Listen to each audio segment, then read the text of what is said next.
BJP की सरकार ने असंगठित अर्थव्यवस्था पर आक्रमण किया है और आपको गुलाम बनाने की कोशिश की जा रही है। 2008 में जबरदस्त आर्थिक तूफान आया, पूरी दुनिया में आया, अमेरिका में, जापान में, यूरोप में, चाइना में, सब जगह आया।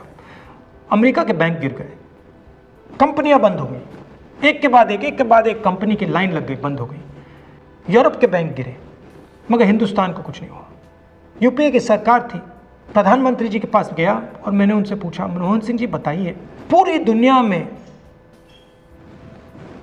आर्थिक नुकसान हुआ है, हिंदुस्तान को कोई असर नहीं हुआ, कारण क्या है?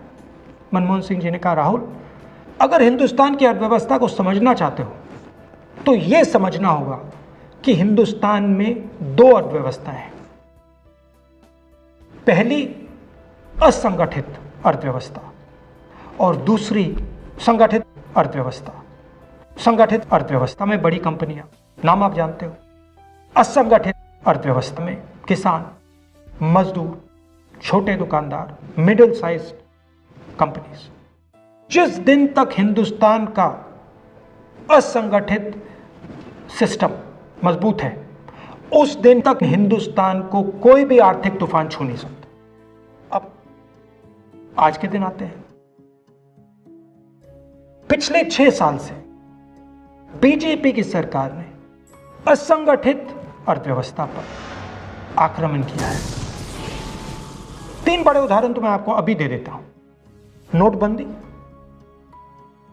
गलत जीएसटी और लॉकडाउन। आप यह मत सोचिए कि लॉकडाउन के पीछे सोच नहीं थी।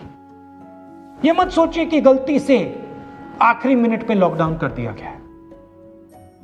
इन तीनों का लक्ष्य हमारे इनफॉर्मल सेक्टर को खत्म करने का है।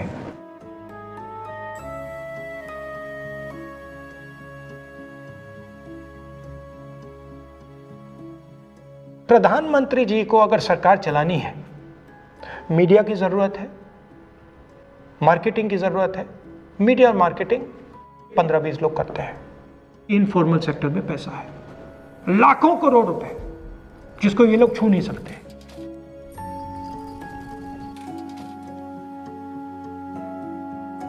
इसको ये लोग तोड़ना चाहते हैं, पैसा लेना चाहते हैं। इसका नतीजा आएगा।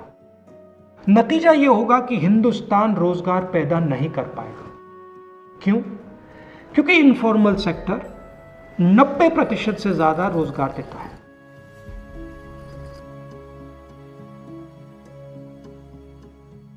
जिस दिन इनफॉर्मल सेक्टर खत्म हो गया, नष्ट हो गया, उस दिन हिंदुस्तान रोजगार पैदा नहीं कर पाएगा। आप ही इस देश को चलाते हो, आप ही इस देश को आगे ले जाते हो और आपके खिलाफ साजिश हो रही है। आपको ठगा जा रहा है और आपको गुलाम बनाने की कोशिश की जा रही है। हमें इस आक्रमण को पहचानना पड़ेगा और पूरे देश को मिलकर इसके खिलाफ लड़ना पड़ेगा।